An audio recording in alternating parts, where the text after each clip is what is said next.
మీకోసం తెచ్చింది necklace Mela flat 9.99 VA తో నవంబర్ 29 నుండి డిసెంబర్ 7 వరకు హిల్స్ బ్రాంచ్ త్వరలో ప్రారంభం. నమస్తే రమగారు. నమస్తే జయ. మార్గశిర మాసంలో వచ్చే గురువారాలకి చాలా ప్రత్యేకమైన స్థానం ఉంది. మనం ఒక కథను కూడా చెప్పుకుంటూ ఉంటాం. అవును. మరి ఈ సంవత్సరం ఎన్ని గురువారాలు వచ్చినాయి? ప్రత్యేకమైన పూజా విధానం ఏమన్నా ఉంటుందా? 4 గురువారాలు వచ్చాయి. మామూలుగా గురువారాన్ని లక్షవారం అంటారు కొన్ని ప్రాంతాల్లో. అవును. మనకి ఈ సూత్రాలు మార్చుకోవటం, లేదా ఏదైనా ఇంట్లో బూజులు దుమ్ము తెలపటము, ఎవరికైనా డబ్బులు ఇవ్వటము, అలాంటివి మంగళ శుక్రవారాలు వద్దని, కొన్ని చోట్ల శుక్రవారమే నియమం. ఆ రోజు ఇవ్వకూడదు, ఆ రోజు బూజులు దులపకూడదు, ఇంట్లో నుంచి చెత్త కూడా బయట పెట్టకూడదని నమ్ముతారు. అయితే ఈ గురువారం నాడు కూడా ఇలాంటివి చెయ్యని విధానాలు కొన్ని చోట్ల కనపడతాయి. మా గురువారాన్ని లక్షవారం అనే పిలుస్తారు. శుక్రవారం ప్రఖ్యాతంగా మనం లక్ష్మీ పూజ చేసుకుంటాం. ఇవి మన శ్రావణ మాసంలో అయితే శుక్రవారాలు చాలా ఇంపార్టెంట్. గురువారం అంత ఇంపార్టెంట్గా కనపడదు. గురువారం మనకి దత్తాత్రేయ పూజా విధానం, గురు పూజా విధానం అవి కనపడతాయి కదా. దత్తాత్రేయులు దత్తులు గురువులు అలా పూజిస్తారు. కానీ ఈ మార్గశిర గురువారాల్లో లక్ష్మీ పూజ చాలా ముఖ్యంగా చెప్తారు. ఇదొక లక్ష్మీ వ్రతం. దీనికి పెద్ద పూజ హడావిడేం లేదు. లక్ష్మీదేవికి షోడశోపచారాలు శుక్రవారం నాడు ఎటా చేసుకుంటామో అదే పూజ. ఓకే. అయితే ప్రత్యేకంగా ఇందులో కొన్ని నియమాలు మాత్రం ఉన్నాయి. ఈ మార్గశిర గురువారాలకి నియమం ఉంది. వ్రతానికి ఒక కథ ఉంది. ఆ కథ చెప్పుకుని అక్షంతలు వేసుకోవాలి తల మీద. మీరు నోముగా చేస్తే, నోములు ఉన్నవారు, నోము ఉండి ఉన్నవాళ్ళు, లేదా ఈ సంవత్సరం నుంచి పాటిద్దాం చేద్దాం అనుకునేవాళ్ళు చేసుకోవచ్చు. ఇది మా ఇంట్లో ఆనమాయి లేదు, ఆన లేకపోతే చేయకూడదు అంటాం కదా, మాకు లేదండి అంటారు. లేకపోయినా గురువారం శుభ్రంగా పూజ చేసుకోవచ్చు. లక్ష్మీ పూజ ఈ దీంట్లో నియమం ఏంటంటే, ఈ శుక్రవారం నాడు తలస్నానం చెయ్యాలి, కానీ నెత్తికి నూనె పెట్టుకుని వదిలించుకునే వ్యవహారం చేయకూడదు. ఈ గురువారం నాడు తలకి నూనె రాయకూడదు. లక్ష్మీదేవికి శిరోభారం వస్తుందట, తలకాయ నొప్పి వస్తుంది. అందుకని మన తల జిడ్డుగా ఉంటే, తల ఊరికే జిడ్డుగా ఉన్న తలలు లేకుండా చూసుకోండి. నెత్తి మీద నీళ్ళు పోసుకోవాలి. పిడప పెట్టుకుంటాం కదా ముందు, తల నీళ్ళు ఆరడానికి. తర్వాత ఆ పిడప తీసి పక్కన పెట్టి నీళ్ళు ఆరిపోతే దువ్వుకోవద్దు, దాన్ని ముడేసేసుకోవాలి. విరబోసుకుని వంటలు చేయటం లాంటి వ్యవహారాలు చేయబోకండి. దాన్ని మూడేసుకోవాలి. లేదా నాలా పొట్టి చుట్టు వాళ్ళు అనుకో, మడత పెట్టి ఒక క్లిప్పు పెట్టుకుని జుట్టు వేళ్లాడకుండా చేసుకోవాలి. తల దువ్వకూడదు పూజ అయ్యేదాకా. మామూలుగా మనం ఏం చేస్తాం, పొద్దున్నే స్నానాలు చేసాక కొంచెం తలకాయ చక్కగా దువ్వుకుని కాసిన పువ్వులు అవి ముడుచుకుని కూర్చుంటాం పూజకి. ఇప్పుడు తల దువ్వుడు లేకుండా పువ్వులు ముడుచుకోవచ్చు. దువ్వకూడదు, నెత్తికి నూనె రాయకూడదు. పూజ అయ్యేదాకా ఇట్లా నోట్లో ఏది వేసుకోకూడదు. ఈ నియమం ఉంది ఈ మార్గశిర గురువారానికి. మనం పూజ చేసుకుంటే ఎవరికైనా ఈ కథ చెప్పాలన్న నియమం కూడా ఉంది. మా ఫ్రెండ్ భావనే ఉంటుంది కదా, గురువారం కథ చెప్తాను అంటుంది. ఎవరో ఒకళ్ళు ఊగొట్టాలి అవతల వాళ్ళు.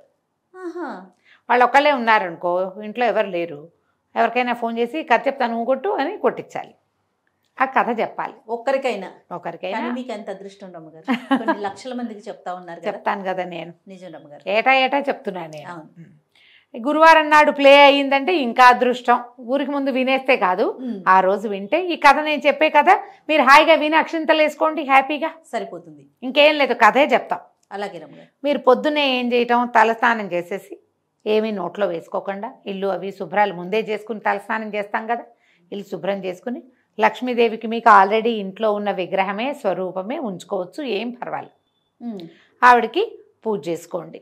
షోడశోపచారాలంటే ఏముంది, ఆవాహనము స్థాపనము చేశాక నవరత్న గచ్చ సింహాసనం, అర్ఘ్యం పాద్యం ఆచమనీయం, స్నానం, ఆభరణం, వస్త్రం, పుష్పాలు, గంధము వరుసగా సమర్పిస్తామా. అయిన తర్వాత లక్ష్మీ అష్టోత్తరం చదువుకోండి. లక్షణంగా ఏం పెద్దది శాస్త్రమే చదవాలన్న నియమం లేదమ్మా. మీకు అందరికీ ప్రకృతి అయిన మహా, ఓం వికృతి అయిన మహా ఉన్నాయి కదా నామాలు, 108 చిట్టుకుని అయిపోతాయి. ఏ స్తోత్రనీతి ఇలాంటి యాప్లోనూ చక్కగా లక్ష్మీ అష్టోత్తరం అని కొట్టారంటే వచ్చేస్తుంది, ఎక్కువ సమయం పట్టదు. 108 పువ్వులుంటే చక్కగా పువ్వులు సమర్పించి అర్చన చేసుకోండి ఒకటి.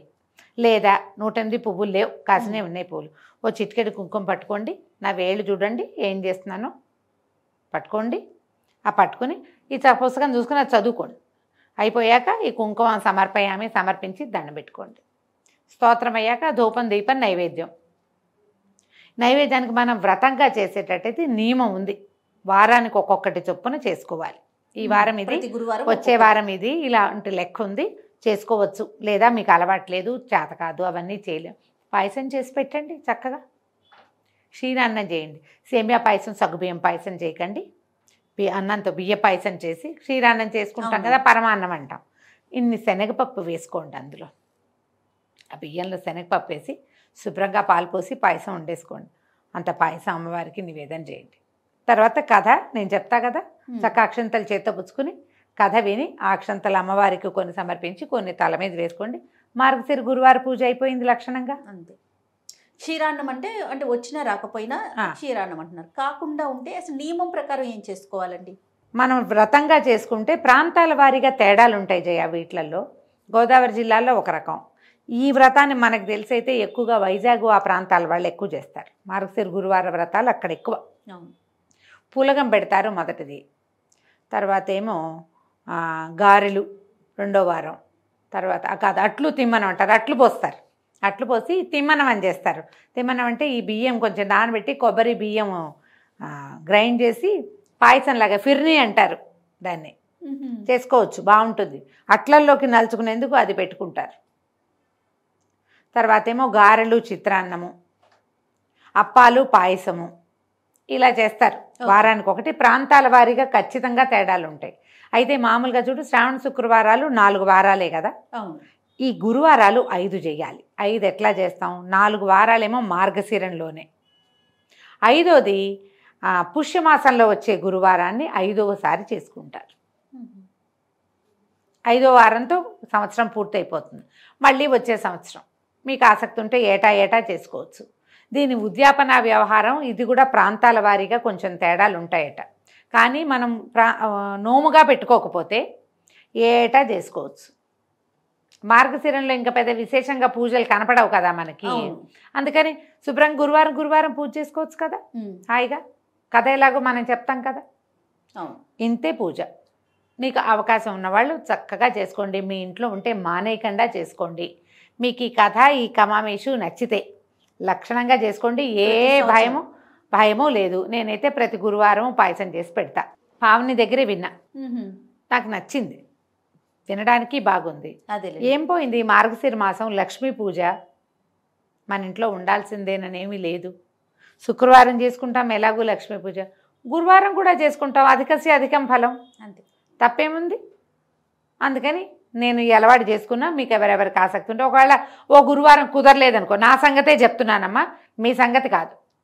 ఓ గురువారం కుదరకపోతే దండం పెట్టి ఊరుకుంటా. ఇవాళ సాగలేదు, నేను బయటికి వెళ్ళిపోవాలమ్మా, రేపొద్దున కలుసుకుందామని దండం పెట్టేస్తా. ఒక లక్ష్మీ క్షీర సముద్రరాజు తనయ శ్లోకం చదువుకుంటాను. లక్ష్మీదేవి ప్రతిమ ఉంది. ఆవిడ కొంచెం గంధం బొట్టు పెట్టి 1-2 పువ్వులు పెట్టి ఈ పటిక బెల్లమే ఆవిడ కూడా నివేదన చేసి వెళ్ళొస్తాను. మళ్ళీ రేపు కలుసుకుందామమ్మా అని చెప్పేస్తాను. కుదిరిందా అన్ని వారాలు చేసుకుంటా. నేను శ్రావణ శనివారాలు అంతే, ఇవంతే. కుదరకపోతే అదేదో బ్రహ్మాండం పగిలిపోతుందని, లైన్ తప్పేసామని, నెత్తని చేస్తుందని, తర్వాత ఏమో అమ్మవారు ఏదో చూపిస్తుందని. భగవంతుడి పట్ల భక్తి ఉండాలమ్మా, భయం వద్దు. భయపడేంతగా భక్తిలోకి వెళ్ళబోకండి. చేసుకోదు. 4 గురువారాలు ఉన్నాయి. ఒక గురువారం అయినా లక్ష్మీ పూజ చేసుకోండి లక్షణంగా. 4 చేసుకోగలిగారనుకో, అధికం ఫలం, మీ ఇష్టం. దీనికి ఒక కథ ఉంది.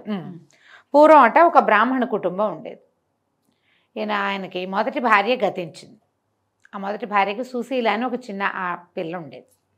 ఆయన మరి ఇల్లు బ్రాహ్మణ ఇళ్లలో ఏంటంటే ఈ యజ్ఞం అని, హోమం అని, ఆడపిల్లలకి పెళ్ళిళ్ళకి పక్కన భార్య ద్వితీయంగా ఉండాలని, వాటన్నిటికీ భార్యలు అవసరం. ఆ కాలంలో తప్పకుండా ద్వితీయ వివాహాలు చేసుకునేవాళ్ళు. ఎవరో చాలా పెద్దవాళ్ళు అయితే తప్పిస్తే చిన్న వయసు వాళ్ళు అయితే అయిపోయి, పెద్దవాళ్ళు కూడా పెళ్ళిళ్ళు చేసుకునేవాళ్ళు. యజ్ఞాలు ఉన్నాయి, ఆడపిల్లలకి కార్యాలు ఉన్నాయని ఆయన ఇంకో పెళ్లి చేసుకుంటే ఈ సుశీలని కొద్దిగా సవితల్లి పర్వాలేదు, బాగానే చూసేది. అయితే ఆవిడకి వెంటనే పిల్లలు పుట్టారు. ఈ పిల్లకి 6-7 ఏళ్ళు వచ్చాక పెద్ద పిల్ల చంటి పిల్లల్ని అప్పచెప్పి ఎత్తుకోమని ఏం చేసేది, పిల్లల్ని ఆడించడానికి ఇగో ఈ బెల్లం ముక్క తినవే అని ఒక బెల్లం ముక్క చేతిలో పెట్టేది. పిల్ల చంటి పిల్లకి కాస్త ఏదో పెట్టి అదే నోటో వేసుకుంటూ ఉండేది. అయితే ఏమైంది, ఒకసారిట వాళ్ళ పక్కింట్లో మార్గశిర లక్ష్మీ వారాలు పూజ చేసుకుంటున్నారు. ఈ పిల్ల చంటి పిల్లని ఎత్తుకుపోయి ఓ తమ్ముడిని వెంబడి పెట్టుకుని వాళ్ళ ఇంట్లో వాకిట్లో కూర్చుంటే దానికి ఆ మంత్రము, ఆ ప్రతిమ, ఆ పూజ చేసే విధానం చాలా నచ్చినాయి. అత్తయ్య ఏం పూజ చేసుకుంటున్నారే అని పక్కింటి ఆవిడని అడిగింది. లక్ష్మీ పూజే చక్కగా చేసుకుంటే ఆడపిల్లలకి మంచి మొగుడు వస్తాడు, చక్కటి సంసారం వస్తుంది, మీ పిన్నికి ఏమీ తెలీదు, మా ఇంట్లో ఉంది అంది. ఈ పిల్లకి చాలా నచ్చింది. మొదటి గురువారం నాడు చూసింది. ఏం చేసింది, రెండో గురువారం నాడు అది పిల్లలకి బొంగరాలు చేసుకోవడానికి బంకమట్టి తెస్తే ఆ బంకమట్టితోటి చక్కగా చిన్న లక్ష్మి వాళ్ళ ఇంట్లో పక్కింట్లో ఉంది కదా, అది చూసి అంత లక్ష్మీదేవి ప్రతిమ చేసుకుంది. ఆ ప్రతిమకి వాళ్ళ దగ్గరే వీళ్ళ వాకిట్లో కూర్చుంటే వాళ్ళ ఇల్లు కనపడుతూ ఉంటుంది. ఇక్కడ కూర్చుని జిల్లేడు పువ్వులతోటి కాసినేవో ఆకులు చేతికి అందినవి చక్క పచ్చగా బాగుంటే ఇప్పుడు ఇట్లా తుంచామనుకో ఇవి వస్తాయి, మన దీనిలాగా తులసి దళంలాగా వస్తాయి కదా, అట్లా దళాలు కోసుకొచ్చి కొన్ని చెట్లాకులు ఆకులు పువ్వులు సమర్పించి నైవేద్యంగా బెల్లం సమర్పించి పూజ చేసుకుంది. అక్క ఏదో చదువుతోంది కాబట్టి పక్కన ఉన్న పిల్లలు కూడా మాట్లాడకుండా కూర్చున్నారు. కూర్చుని చక్క పూజ నడిచింది. పిల్ల బాగుందిగా. వచ్చే వారం ఈ వారం కూడా చేసింది. 4 ఆ సంవత్సరం 5 గురువారాలు వచ్చినాయి. వాళ్ళు మొదటి వారం వాళ్ళ ఇంట్లో చూసి 4 వారాలు చేసుకుంది. బాగుంది. వాళ్ళ ఇంట్లో పుష్యమాసంలో గురువారం కూడా చేశారు చెయ్యాలని, అప్పుడు కూడా చేసుకుంది. ఈ లెక్కన 5 గురువారాలు అమ్మడు చేసింది. దానికి చాలా సంతోషం వచ్చింది. ఆ ప్రతిమని దాపెట్టుకుంది ఎక్కడో. మరుసటి సంవత్సరం కూడా చేసుకుంది. తల్లి తండ్రి బాగుపడ్డారు. అంతకుముందు సామాన్యమైన కుటుంబం వాళ్ళది. కాస్త శుభ్రంగా చెయ్యాడేలాగా వచ్చింది వాళ్ళ పరిస్థితి. 3-4 పిల్లలు కూడా పుట్టారు. 3 మగ పిల్లలు 3 ఆడపిల్లలు పుట్టారు. ఈ అమ్మాయి ఒక్కతేగా, వాళ్ళు 5-6 ఉన్నారు. బాగుంది. పిల్లకి 14వ ఏడు వచ్చేసరికల్లా పెళ్లి చేశాడు తండ్రి. ఇంకా పెద్దది అవ్వకుండానే చేశాడు. పెళ్ళయ్యాక కూడా ఇక్కడే పూజ చేసుకుంది. వ్యక్తత వచ్చాక కాపురానికి తీసుకుపోయారు. ఇంకో ఏడాదికి అనమాట. అప్పటికి కూడా వీళ్ళు బాగానే ఉన్నారు. ఈ ఏడాది గడిచాక అమ్మాయి వెళ్తూ ఏం చేసింది, తను ఏటా పూజ చేసుకుంటుంది కదా లక్ష్మీదేవి ప్రతిమను తీసుకుని వెళ్ళిపోయింది. ఓకే. ఎప్పుడైతే ఈ అమ్మాయి గడప దాటి అత్తవారింటికి వెళ్ళిందో, అత్తవారు కూడా సామాన్య కుటుంబీకులు, వాళ్ళకి అక్కడి నుంచి ఇక్కడి నుంచి కలిసి వచ్చినాయి. పంటలు ముబ్బడిగా 6 ఎకరం కొండ ఉంటే అది ఇంకా బ్రహ్మాండంగా పెరిగింది. భర్తకేమో బయట నుంచి బోల్డ్ అనే అవకాశాలు లభించినాయి. మావగారికి బావగారికి అందరికీ. ఈ పిల్ల వచ్చాక మాకు కలిసి వచ్చింది అనుకున్నారు. వేయమని అయిపోయారు వాళ్ళు. కానీ ఈ అమ్మాయి వెళ్ళిపోయాక పుట్టింట్లో మెల్లిమెల్లిగా స్థితి దిగనాశెళ్ళిపోయింది. ఆ ఊరు నుంచి ఈ ఊరు వచ్చిన వాళ్ళంతా మీ నాన్నగారి స్థితి బాగోలేదు, పిల్లలు పెళ్ళిళ్ళు చేయలేకుండా ఉన్నారు, మీ పిన్నిగారికి బాగోలేదు, మీ అమ్మకి ఇట్టా ఉంది అట్టా ఉంది అనేవాళ్ళు. ఈ అమ్మాయి వింటూ ఉండేది, ఏం బాధగా ఉండేది పుట్టింటికి ఏదైనా చేయాలని. కానీ ఏమిటి తేడా వచ్చిందో ఆ అమ్మాయికి అర్థం కాలే. కొన్నాళ్ళు అయిన తర్వాత ఈ తల్లి ఉంది కదా మారుటి తల్లి, ఆవిడేమందిట పెద్ద కొడుకుని పిలిచి, ఒరే అక్కయ్య దగ్గరికి వెళ్ళిరా ఏదైనా సహాయం చేస్తుందంటే వాళ్ళ ఇంటికి వెళ్ళాడు అక్కయ్య దగ్గరికి. ఏరా ఏమిట్రా అంటే, నాన్నకు ఆరోగ్యం బాగుండలేదు, ఏమీ మనకు అవకాశాలు రావట్లేదు, డబ్బులన్నీ అయిపోయినాయి, అమ్మ చాలా బాధపడుతుంది అక్క, నీ దగ్గరికి పంపించింది అన్నాడు. ఈ అమ్మాయి ఏం చేసింది, బాగా ఆలోచించుకుని రా అని చెప్పి ఒక కర్రని జాగ్రత్తగా తొలిపించి దాని నిండా బంగారు వరహాలు పోసి అత్తవారింట్లో తెలియకుండా ఆ కర్రని తమ్ముడు చేతికిచ్చి, ఇది పట్టుకుని ఇంటికి వెళ్ళరా అని. సరే తమ్ముడు ఏం చేశాడు, ఆ కర్ర పుచ్చుకుని వెళ్ళాడు. మధ్యదారిలో ఎక్కడో మంచినీళ్ళు తాగుదామని చెరువు గట్టన కర్ర పెట్టి మంచినీళ్ళు తాగని పోయాడు. నీళ్లు తాగి పైకి వచ్చేసరికల్లా కర్ర లేదు. అందులో వరహాలు ఉన్నాయని తెలియదు పిల్లవాడికి. ఆ పోనీలే అక్క ఊరికే అడవిలో సహాయానికి కర్ర ఇచ్చింది అనుకున్నాడు, కానీ అంతకంటే ఏమీ అడుకోలే. ఇంటికి వెళ్ళిపోయాడు. అక్క ఏమి ఇచ్చిందంటే, ఏదో కర్ర ఇచ్చిందమ్మా, ఆ కర్ర అక్కడే ఎక్కడో పోయిందంటే, అయ్యో ఏమీ లాభం లేకపోయిందే పిల్లల దగ్గరికి పంపించినా అని ఊరుకుంది. కొన్నాళ్ళు పైగా మళ్ళీ అక్కయ్య దగ్గరికి వెళ్ళరా అని కొడుకుని పంపింది. ఈసారి ఏం చేసింది ఈ అమ్మాయి, ఓ చెప్పుల చేతని ఉంటే కొత్త చెప్పుల చేత జాగ్రత్తగా దాన్ని కుట్లు ఉడదీసి దాని నిండా వరహాలు పోసి మళ్ళీ కుట్టించి తమ్ముడు చేతిలో పెట్టింది.